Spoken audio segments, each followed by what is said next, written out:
We live in interesting times for the headlines.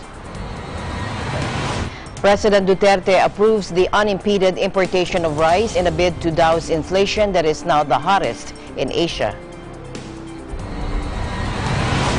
The U.S.-China trade war will hobble global growth, the International Monetary Fund warns, cutting its forecast for this year and the next, and predicting that everyone is going to suffer from a clash between the world's two biggest economies.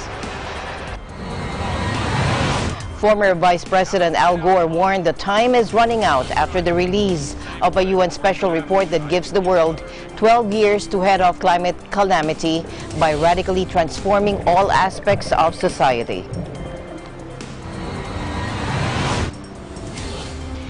Florida has warned to plan for life-threatening flash flooding as Michael heads for the U.S. Gulf Coast, where it's expected to make landfall as a major Category 3 hurricane.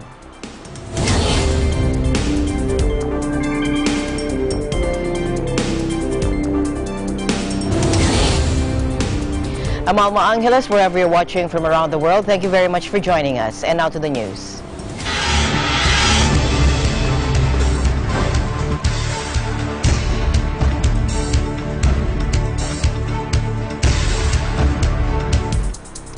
An upswing in economic risks due to rising trade tensions and debt levels has prompted the International Monetary Fund to cut its forecast for world growth for this year and the next. With trade growth set to slow sharply amid a trade war between the U.S. and China, the IMF cut its outlook for global GDP by 0.2 to 3.7% for 2018 and 2019, according to the quarterly World Economic Outlook report issued on Monday. The revised estimates includes a worsening outlook for developing economies this year and next compared to the July report, as well as downgrades for the U.S. and China in 2019. Growth estimates for the Euro area and Britain also was revised down. The report warned that growth may have peaked in some major economies. The report, published twice a year in April and October, is widely read by both public and private sectors globally for the IMF's assessment of the world economy. The latest edition was released as thousands of finance officials and professionals gather in Bali, Indonesia for the IMF and World Bank annual meetings, and we'll get more updates in our business news later for the update for a reaction from the IMF.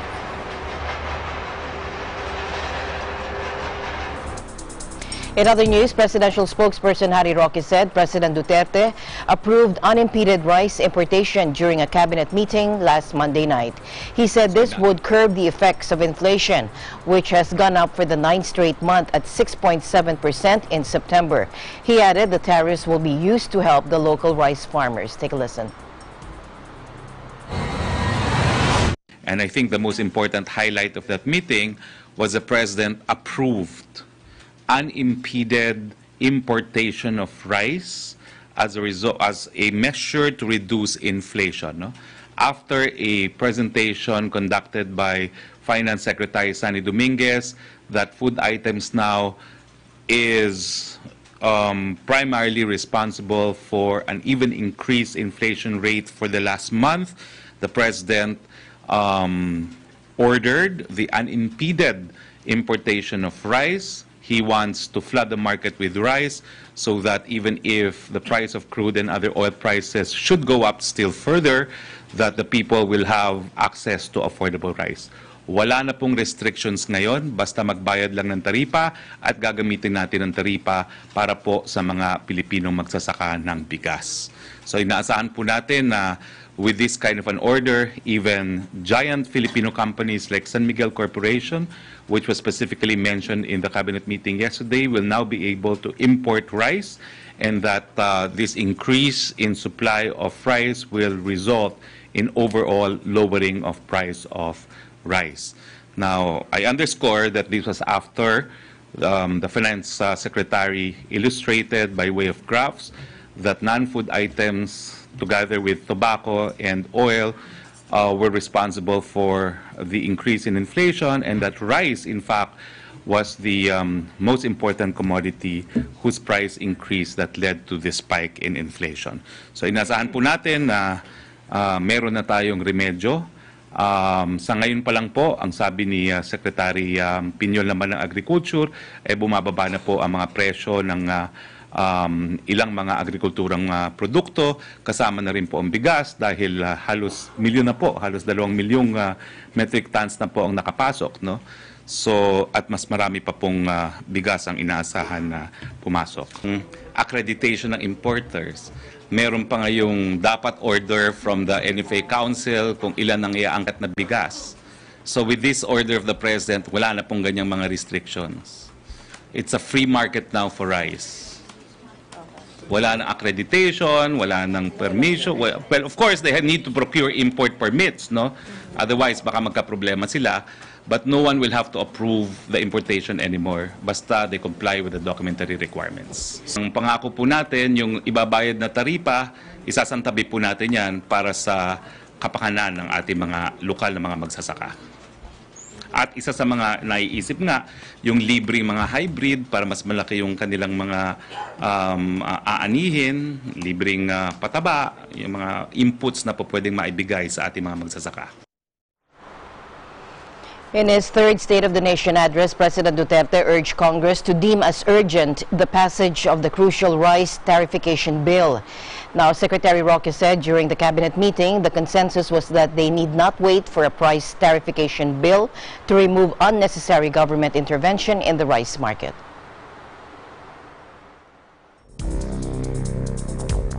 President Duterte said the Philippines will not participate in the military exercises the U.S. will be conducting in the disputed West Philippine Sea. Presidential spokesperson Harry Roque said President Duterte made this remark after Chinese ambassador to the Philippines, Zhao Jinhua, informed the Filipino leader about China's concerns over U.S. military movements in the WPS. He said Zhao paid a courtesy call to President Duterte on Monday to discuss the upcoming visit of Chinese President Xi Jinping in Manila next month. The ambassador of the People's Republic of China to the Philippines had a courtesy call with the president at about 3 o'clock in the afternoon. The president and Ambassador Zhao discussed the upcoming visit of President Xi to the country this November, which both agreed would further cement the already strong relations between the Philippines and China. China, of course, expressed concern over a naval military exercise that the United States will be conducting in the area at about the same time that the Chinese president will be in the Philippines. The president said that we will not take part in that military exercise. Both agreed that joint exploration in the disputed West Philippine Sea would be to each other's interest, to both countries' interests, and China reiterated that they do not desire any military confrontation as a result of the West Philippine Sea, either with any of the claimant states or with any other powers, because China is the biggest user of the West Philippine Sea, and any military confrontation in the West Philippine Sea will have dire consequences as far as Chinese commerce is concerned. Now, during the courtesy call, Zhao had also discussed with the president the joint exploration in the WPS, as both agreed that the proposal would be for the interest of the two countries. Recently, Secretary Roque said the proposal to conduct exploration with China follows the Constitution, which provides that foreigners can participate in a 60-40 deal in favor of the Philippines. The contested West Philippine Sea is believed to have large deposits of oil and natural gas.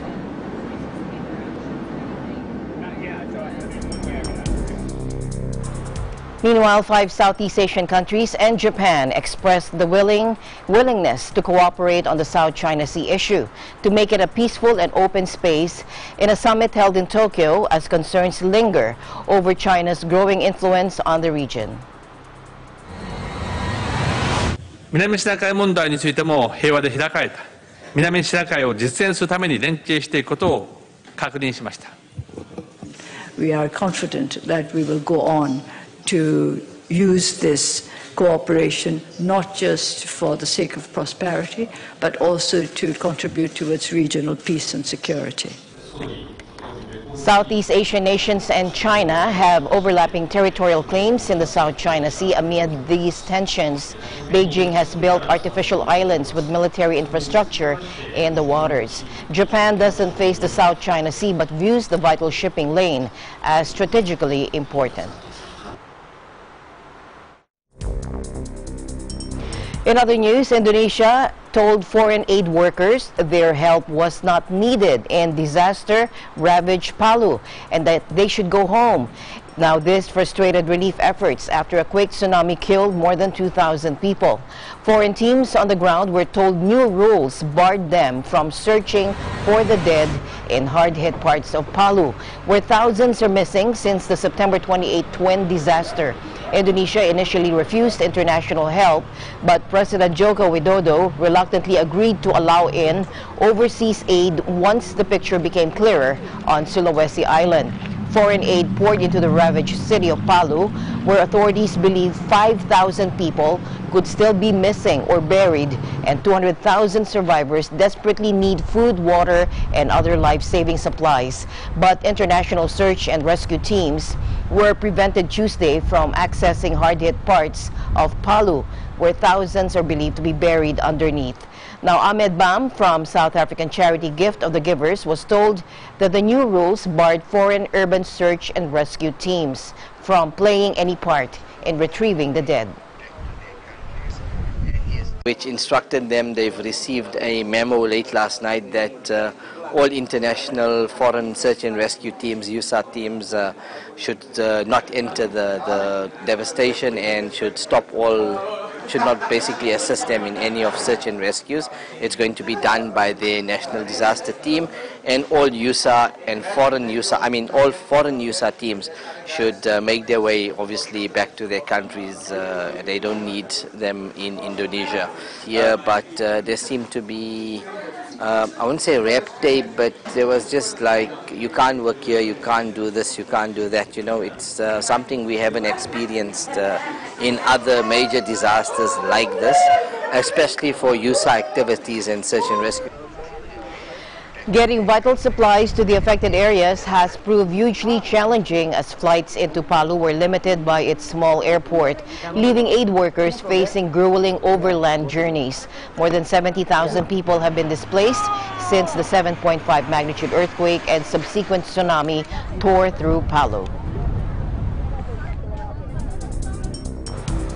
Meanwhile, Prime Minister Tun Dr. Mahathir Mohamad said the ASEAN Committee on Disaster Management has a major role to play in coordinating and extending assistance and support to Indonesia in the aftermath of the devastating earthquake and tsunami that hit Sulawesi. Our EBC correspondent from Southeast Asia, J.R. Nais, reports from Malaysia. Malaysia's Prime Minister urges ASEAN members to send aid and extended assistance support to quake-hit Indonesia. Prime Minister Tun Dr. Mahathir Mohamad said that the ASEAN Committee on Disaster Management, or ACDM, has a major role to play in coordinating and extending assistance and support to Indonesia in their undaunting task in the aftermath of the devastating earthquake and tsunami that hit Sulawesi last week. He said several areas in Sulawesi, Palu, Donggala, and Sigi suffered massive destruction from the catastrophe, and the reported deaths are more than 1,000, while more than 60,000 homes were damaged and 60,000 more people are displaced. While such a tragedy is heart-wrenching, as neighbors we do not want to be sitting and watching from the sidelines, but to attempt to help without proper coordination and strategic planning will result in causing chaotic situation more chaotic. Instead of helping, we may end up troubling the other rescuers. It's obvious that under such circumstances, ACDM has a major role to play, he said, at the opening of the 33rd meeting of the ACDM, 6th ASEAN Ministerial Meeting on Disaster Management and related meetings. Dr. Mahathir also expressed confidence that each member state of ACDM would extend assistance to Indonesia through their own disaster management body. Quote, "Together I am sure we can help our neighbor to ease her burden," unquote, he said. He also said Malaysia's NADMA has been coordinating with relevant agencies and stands ready to deploy search and rescue team as well as humanitarian assistance to the government of Indonesia. At the event, Dr. Mahathir also witnessed the handing over of humanitarian aid worth 1 million ringgit to the Sulawesi Aid Fund. Malaysia is full agreement that disaster should not be viewed within the context of natural catastrophes, but to be assessed alongside human crises and conflicts. The ASEAN Agreement on Disaster Management and Emergency Response, or AADMER, has proven to be a regional treaty that has been hailed as among the world's best, progressive and comprehensive, and legally binding for all 10 ASEAN member states. Dr. Tun Mahathir further said, and quote, ASEAN's strong commitment to reducing the impact of disaster should be reflected in its joint response to disaster emergencies, apart from working towards becoming a world leader in disaster management, and unquote. Reporting from Eagle News Service here in Kuala Lumpur, this is J.R. Nice and I'm 1 with 25. Moving on now, Turkish President Recep Tayyip Erdogan asked Saudi officials to prove their claim that missing journalist and Riyadh critic Jamal Khashoggi left the Saudi consulate in Istanbul.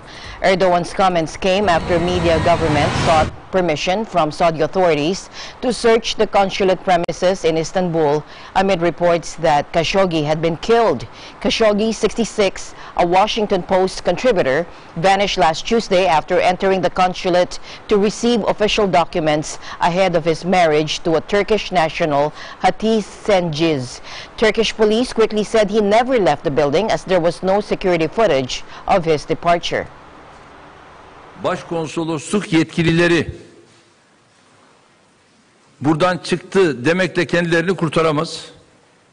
Ve ilgili merciler, onlar da bu konuda müddei iddiasını ispatla mükelleftir. Eğer çıkmışsa bunu siz görüntülerle de olsa ispat etmek durumundasınız, ispat edeceksiniz. A Turkish government source had told AFP that the police believe the journalist was killed by a team specially sent to Istanbul and who left the same day. Riyadh vehemently denies the claim and says Khashoggi left the consulate. Saudi-Turkish relations are already strained. To recall, Turkey backed Qatar last year in the intra-Gulf spat between Saudi Arabia and Qatar. Turkey also helped Qatar circumvent the economic embargo imposed on Qatar by Saudi Arabia.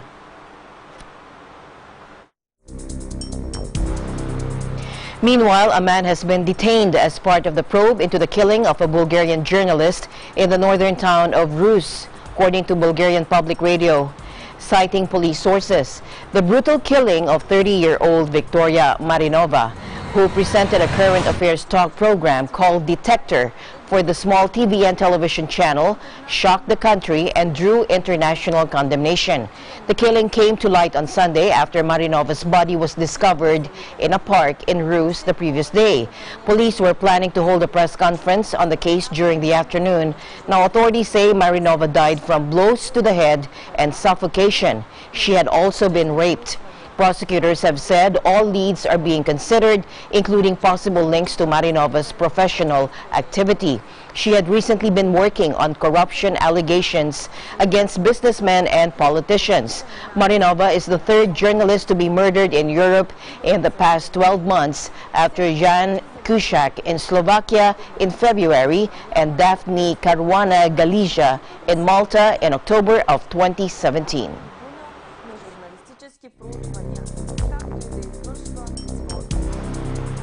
Meanwhile, Hong Kong's leader refuses to say why the city had denied a visa to a leading British journalist despite escalating demands for an explanation of the unprecedented challenge to freedom of the press. Take a look. On every individual case, the Director of Immigration will act in accordance with the law. I just want to say that we're very grateful that everybody is able to exercise their freedom of speech and freedom of association. As a rule, not only locally, but internationally, as a rule, we will never disclose. The Immigration Department will not disclose the individual circumstances of the case or the considerations of his decision.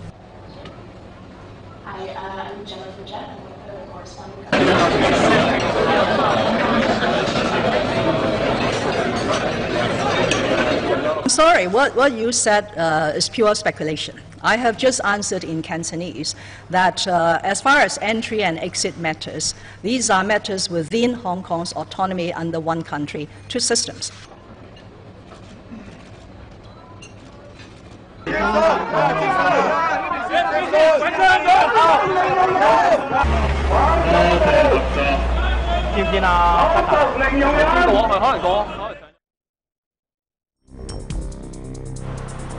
To the U.S. now, President Donald Trump said he was apologizing on behalf of the whole country to his new conservative Supreme Court justice after one of the most contentious confirmation processes in U.S. history.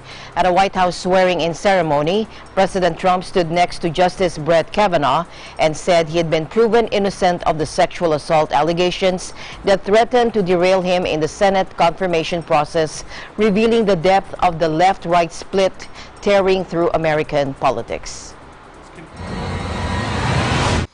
On behalf of our nation, I want to apologize to Brett and the entire Kavanaugh family for the terrible pain and suffering you have been forced to endure. Now, President Trump showed he still considers the nomination row a political battle. Before the ceremony, he had described opposition Democrats as evil and the sexual assault claims as a hoax. But after being sworn in, Kavanaugh struck a markedly more conciliatory tone. He told an audience that included the entire Supreme Court and a who's who of Republican movers and shakers that he had no bitterness. Take a look. My focus now is the Supreme Court is a team of 9, and I will always be a team player on the team of 9.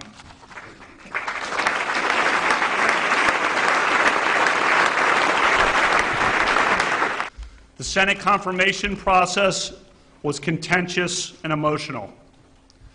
That process is over. My focus now is to be the best justice I can be. I take this office with gratitude and no bitterness.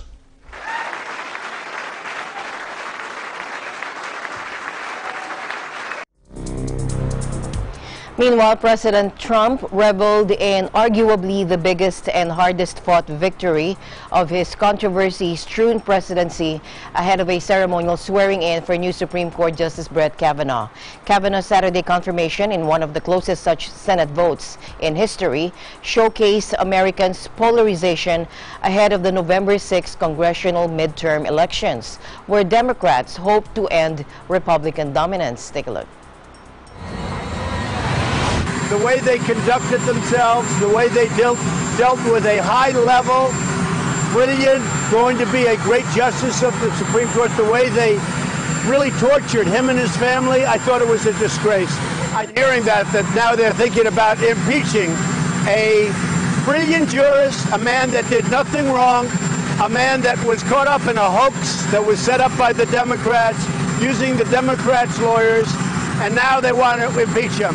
I've heard this from many people. I think it's an insult to the American public. It was all made up, it was fabricated, and it's a disgrace. And I think it's going to really show you something come November 6th. All right, shifting gears now, Taiwan showed off its military might for visiting dignitaries who will join the island's National Day celebrations. With the local elections coming up in November, President Tsai Ing-wen and her government are trying to reassure the public of Taiwan's battle readiness against China. 目的就是因应外在的威胁，所以我们一切带着敌情用兵练兵，就从平时来做好这些准备的工作。 The joint land and air training exercise simulated an attempt by Chinese forces to attack a Taiwanese airbase in the north of the island. China claims Taiwan as its own territory and has been whittling away at the self-governing island's pool of diplomatic allies, leaving it now with just 17, including Paraguay. Taiwan and China separated amid civil war in 1949, and Beijing has vowed to bring the island under its control by force if deemed necessary. Last month, the U.S. recalled its envoys to the Dominican Republic, El Salvador, and Panama after decisions by those nations to cut ties with Taiwan in favor of diplomatic relations with China. While Washington formally recognizes only China, it remains a close Taiwanese ally and maintains a de facto embassy in the island's capital, Taipei. China cut off contacts with Tsai's government shortly after her 2016 inauguration and has repeatedly demanded that she endorse the One China principle that designates Taiwan as a part of China.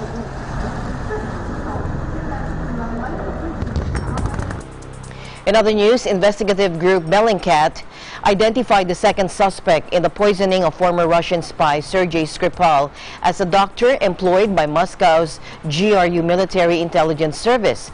The Kremlin has rejected past charges about its involvement in the case as fabrications aimed at discrediting Russia.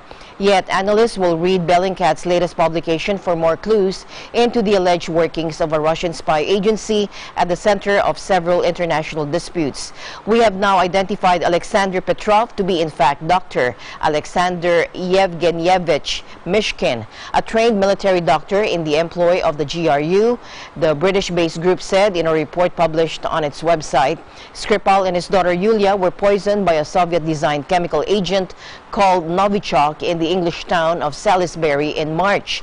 Now, Britain accuses the Russian government of trying to kill Skripal in retribution for his ongoing work with European intelligence agencies. Russia says Britain has no proof.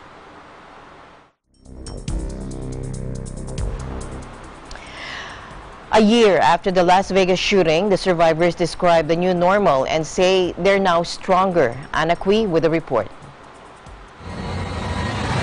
The 1st of October will never be the same for Las Vegas residents. Today, Clark County and Las Vegas Metro Police Department co-host a 1 October sunrise ceremony to remember the lives of the 58 people who lost their lives last year.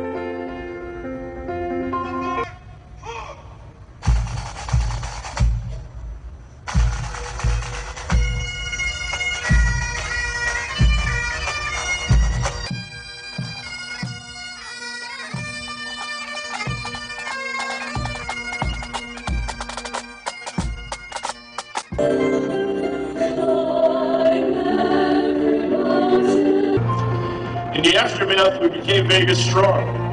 I recognize that not everyone felt they were stronger. After all, some gave everything. At the same time, this community came together as one. There are two choices, to give up or lift others up. We chose the latter. This morning should also be a reminder of ourselves to strengthen our commitment to never let this happen again and always stay vigilant. Today, we're not just Vegas strong, we are Vegas stronger. But we can't let this define us and let evil win. We must continue to fight. I refuse to let it take one more thing from me. It took my nephew's mom, my parents' daughter, my sister, and so many more who hurt by her loss.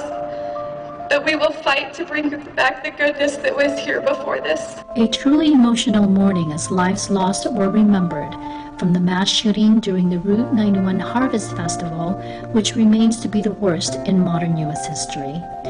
As a sign of strength, there are those like Minda Smith who choose to uplift others. Don't give up hope. Keep the light going. There's a lot of evil that comes with this, but there is a whole lot more light and love to find it.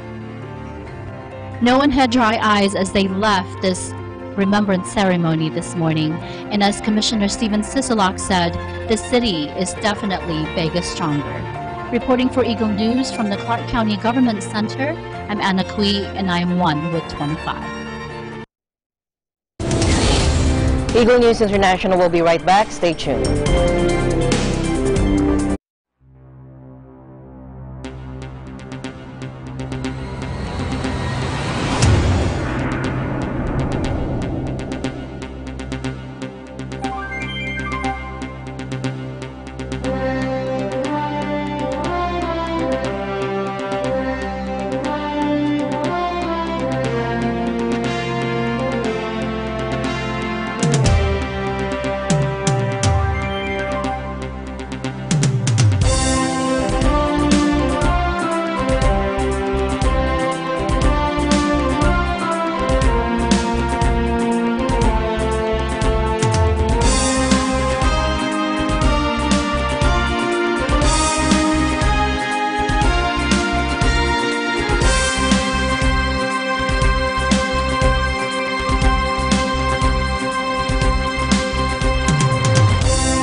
In Bali, Indonesia, the International Monetary Fund World Economic Outlook sees a slowdown in global growth environment with growing risks of recession on the horizon.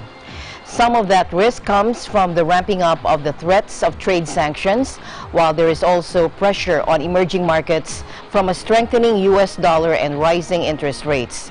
Here's Maury Obstfeld, the Research Department Director of the International Monetary Fund. We're now projecting growth at 3.7% for this year and for next year. Now that's 0.2 percentage points down from what we thought in our last projections, though it is still the same level we saw in 2017. Fairly solid, but growth has plateaued. It's also become less even, and there are also greater risks of negative developments on growth. We are finally seeing the trade tensions kick in with the latest U.S. actions on China and retaliation, which have led us to downgrade our growth forecasts for China next year and also for the U.S. Risks on the horizon make it even more important to undertake policy reforms that strengthen growth, that make it more resilient, that rebuild fiscal buffers, and that strengthen financial regulatory frameworks, because the next recession will come someday. It may be sooner than we think. We also have to pay attention to longer-run problems, such as the stagnation of wages, how labor markets will deal with the onset of new technologies based on artificial intelligence. Finally, the multilateral system of cooperation that has given us 70 years of prosperity is under threat and needs reform. We need to strengthen it.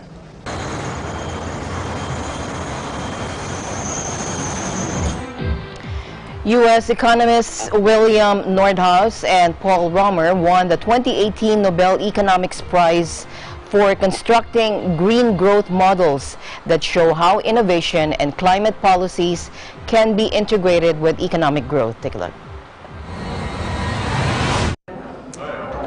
They show and they have taught us how the economic situation is dependent on technological development, environmental changes. So they integrate economics with major issues facing mankind.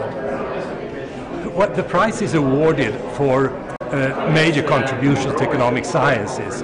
But of course, at this time and age, we're dealing with major challenges facing mankind, and I'm sure that those will be discussed also in the light of this year's prize. This year's laureates have provided us with tools that are crucial for understanding how the economy interacts with nature and with knowledge, and which policies help generate sustained and sustainable long-term economic growth.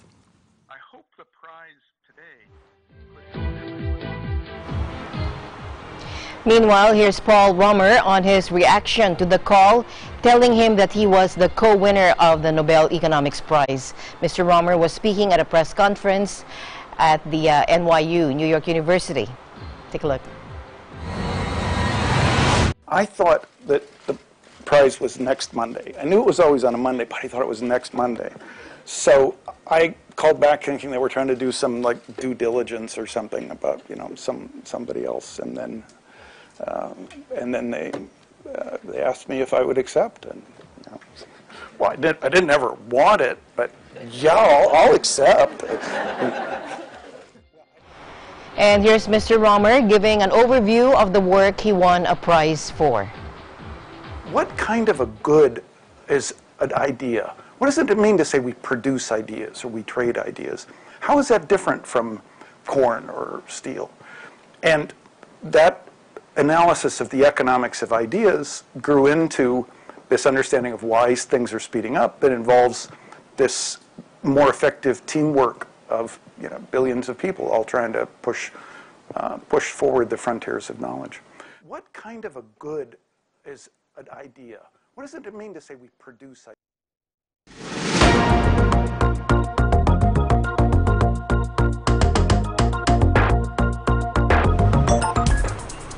President Duterte will fly to Indonesia on Thursday, October 11, to participate in the Association of Southeast Asian Nations Leaders Gathering. President Duterte's forthcoming meeting with ASEAN leaders was announced by Foreign Affairs Assistant Secretary Genevieve Mahilum West in a press conference held on Monday, October 8. Mahilum West said the president would attend a 2-hour informal roundtable discussion on achieving sustainable development goals and overcoming development gap through regional and global collaborative actions.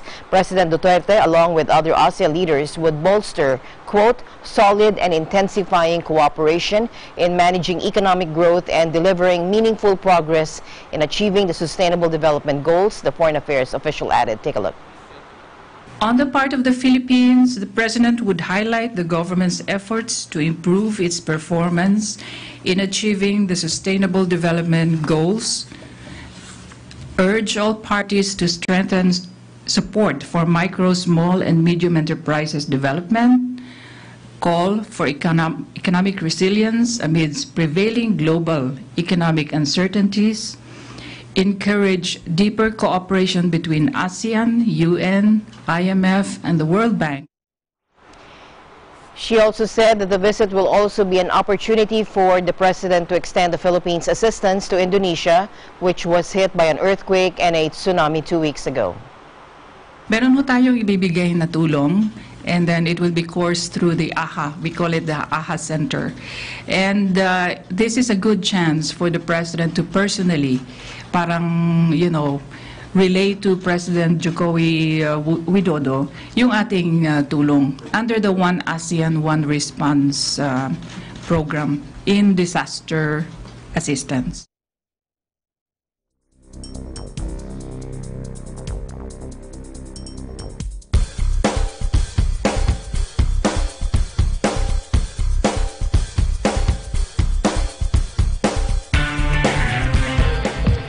Google announced it is shutting down the consumer version of its online social network after fixing a bug exposing private data in as many as 500,000 accounts.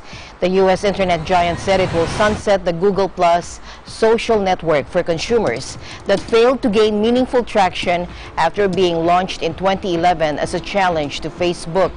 A Google spokesperson cited significant challenges in creating and maintaining a successful Google Plus that meets consumers' expectations, along with very low usage, as the reasons for the move. In March, a security audit revealed a software bug that gave third-party apps access to Google Plus private profile data people meant to share only with friends. Now, Google said it was unable to confirm which accounts were affected by the bug, but an analysis indicated it could have been as many as 500,000 Google Plus accounts. Google didn't specify how long the software flaw existed or why it waited to disclose it. The Wall Street Journal reported that Google executives opted against notifying users earlier because of concerns it would catch the attention of regulators and draw comparisons to a data privacy scandal at Facebook. Meanwhile, Facebook launched a range of AI-powered video calling devices, a strategic revolution for the social network giant in its bid for a slice of a market currently dominated by Amazon and Google. Now, the device, which will be available for the pre-order in the United States from Monday, is designed to allow users to make video calls at home without having to stand immediately in front of the screen or hold a phone at arm's length. Offering hands-free voice control, Portal comes in 2 sizes, a 10-inch screen which retails at $199, and a 15-inch version will go for $349. And to start the call, all it takes is Hey Portal. During calls, it can also play music on Spotify as well as tell children stories via Augmented Effects App Story Time. And it also comes bundled with Amazon's voice interface, Alexa, enabling users to shop or control household appliances. During a conversation, the integrated camera can automatically zoom out to include a second person or be instructed to follow a certain individual as they walk around.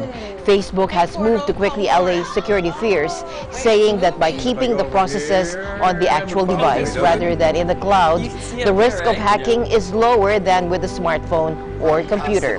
Calls will be encrypted, and the AI technology runs locally on Portal, not on Facebook servers. It only sends voice commands to the servers after hearing "Hey Portal." The camera can also be blocked by a cover, and the device has a button for disabling both the lens and the microphone.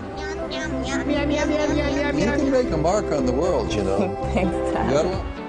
In other tech news, billionaire Japanese tycoon and future space tourist Yusaku Misawa's training to go to the moon should not be too tricky, he jokes, adding that he plans to use free time from his 6-hour workday to squeeze it in. Take a look.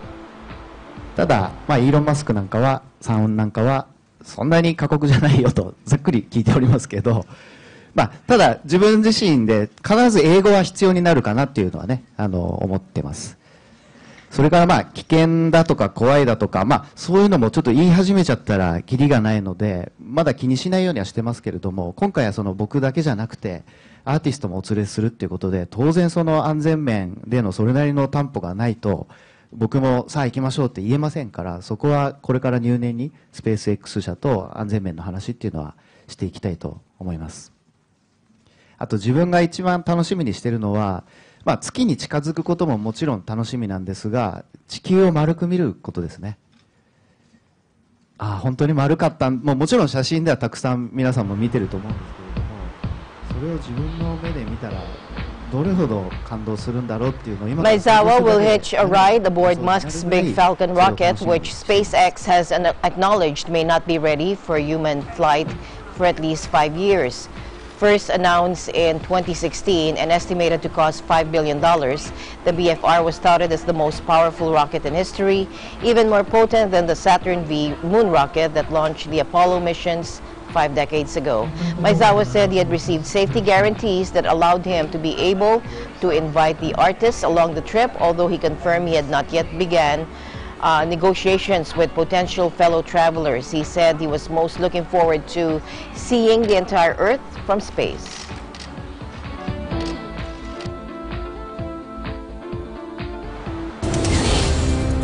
The news continues here on Eagle News International. We'll be right back.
appropriate ratings sa lahat ng TV shows. Para ugaliin ng pamilya ang responsableng panonood. Teamwork tayo, parents! Rated G, good for all. Oops, rated PG. Dapat may mga magulang para sagutin ang mga tanong ng kabataan. Grabe, rated SPG, maselan! Higpitan ang paggabay. Pag rated MTRCB, rated responsable. Health is our most important asset, and it should always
Welcome back. Former U.S. Vice President and climate change campaigner Al Gore called for urgent action to tackle climate change at an investment summit in India, a day after the UN said in a landmark report that the fallout from global warming had come sooner and harder than earlier predicted. The worst case estimates are that throughout this century, as many as 2 billion people could be driven from coastal cities and communities toward the interior of the continents on which they live. Not to mention the exodus from drought-stricken and heat-stressed regions. 50% of all the living species on this planet are at risk of extinction in this century. The coral reefs are already damaged and are at risk of completely disappearing. And I could go on with the list of horrible consequences, but to sum them up, must we change? Yes, we must change. Here in India, there is the impending threat of a groundwater shortage that could, if not addressed urgently, cause untold suffering. Out of sight, out of mind. Northern China, the same way. Parts of Africa. I could give you other examples. Avoiding global climate chaos will require a major transformation of society and the world economy that is unprecedented in scale, according to the UN, in a landmark report that warns time is running out to avert the disaster. Earth's surface has warmed 1 degree Celsius, enough to lift oceans and unleash a crescendo of deadly storms, floods, and droughts, and is on track toward an unlivable 3 degrees Celsius or 4 degrees Celsius rise. So there's extreme urgency, and countries were giving their pledges after the Paris Agreement, and so far the progress hasn't been good enough that we would move towards 1.5 or 2 degrees targets. But we have this 30 years window now to stop using fossil energy, and if we do so, then we could stay at the 1.5 degree limit. So that's not impossible, but it's a major challenge. And this report is going to be major input for the COP24 meeting in Poland, and the basic idea is that there's now a clear message from the science community, and it's of course up to the governments and policymakers to draw the conclusions, but the recommendations are fairly clear.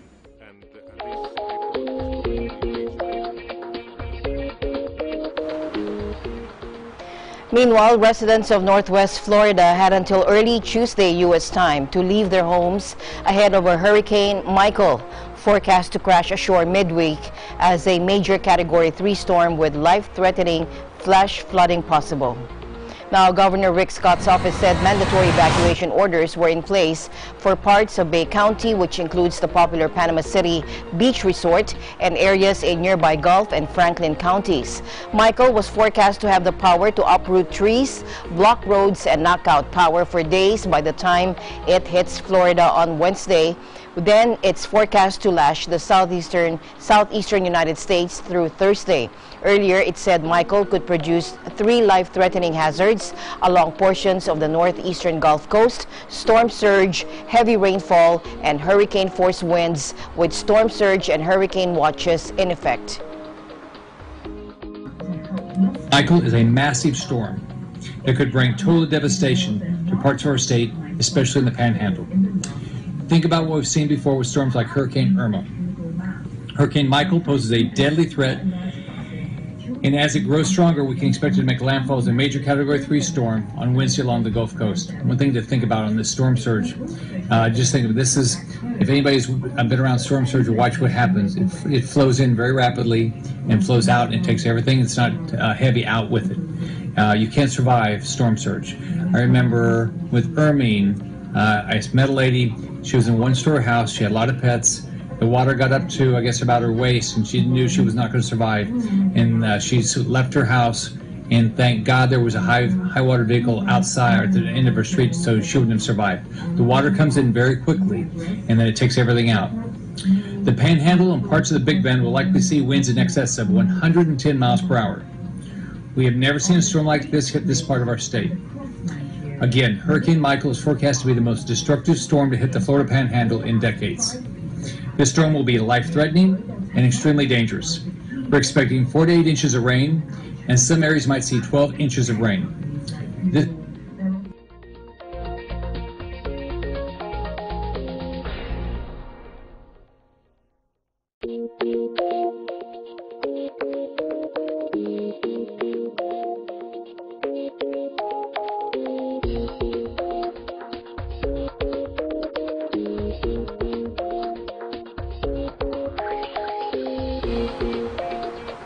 Eagle Broadcasting Corporation's EBC Cares launched another successful project. The said event was conducted at the Ramon Magsaysay High School in Cubao, Quezon City as part of the network's golden anniversary. The event's theme is EBC Cares, enabling a better community.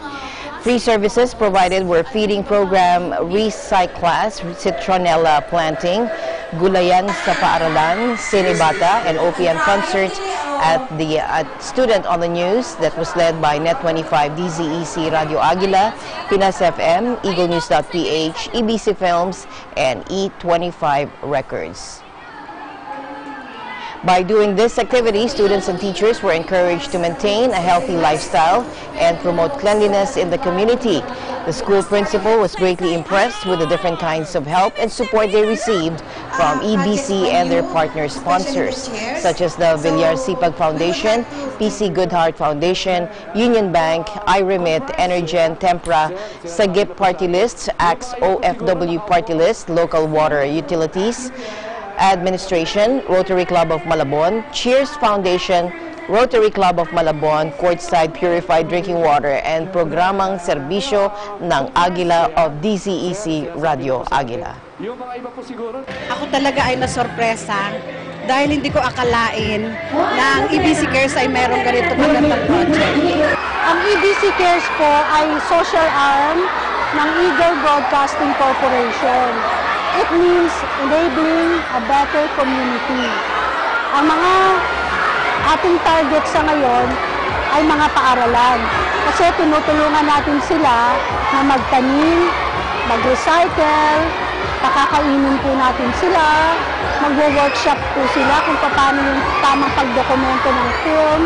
At the same time, maging masinop at maging mabuting mamamayan sa pamamagitan ng mga values-oriented na mga pagpapayo. Yun po ang EBC Cares.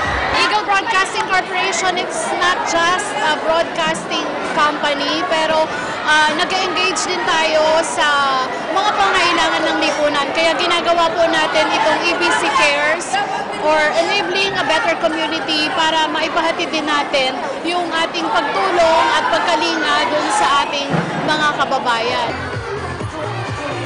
Now, more than 1,000 students were very happy to have participated in the different activities which tested and enhanced their gardening, communication, and teamwork skills. They said they didn't only enjoy the event but also learned a lot from it.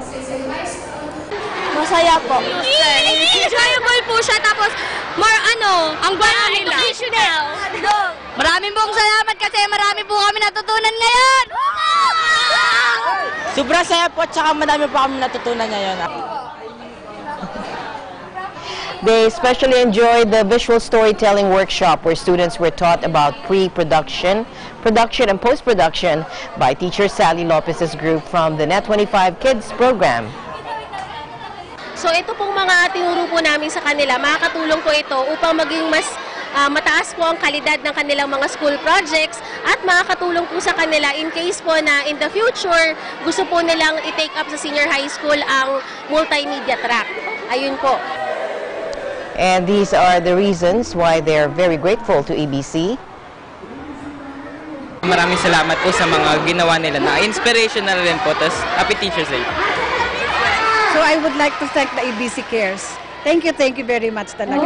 I'm happy for what has happened to me. Now, before the event proper got started, students and teachers were very lively, active in the entertainment program prepared by Pinas FM, and some of them sung original Filipino songs.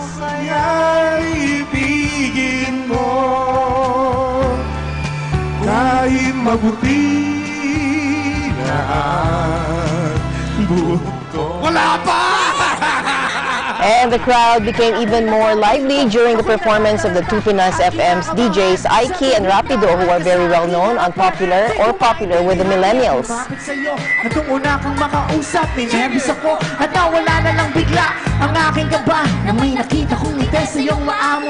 Moderno pero konserbatibo, doon kita dadalhin sa alam ko na tama. Gusto ko marinig, let me say hey, say hey, say hey, say hey, Ramon magsaysay. Meanwhile, more events under EBC Cares are expected to be launched by Eagle Broadcasting Corporation.